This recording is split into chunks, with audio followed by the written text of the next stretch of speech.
தேவ பிள்ளையே, ஆகவே சோம்பல் எப்ப அதிகமா வரும் அப்படின்னா, ஆமீன், என்றைக்கு ஒரு செயலை தள்ளி தள்ளி போடுறீங்களோ அன்னைக்கு உங்க வாழ்க்கையில சோம்பல் அதிகரிக்கும். ஆமீன்.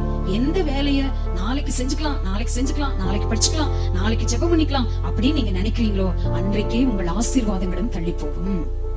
எத்தனை பேர் இன்னைக்கு உண்மையா உணர்றீங்க?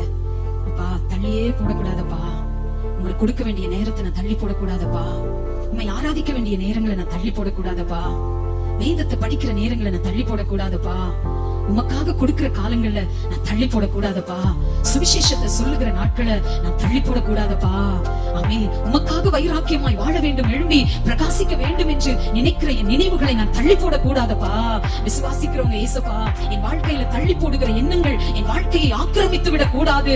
அதற்கு பதிலாக உங்க பிரசன்னத்தினால் என்ன நிரப்புங்க, உங்க வல்லமையால் எனக்கு நிரப்புங்க, ஒரு ஸ்கில்ஃபுல் ஒர்க்கரா என்ன மாற்றுங்கப்பா. ஆமென். ஹல்லேலூயா.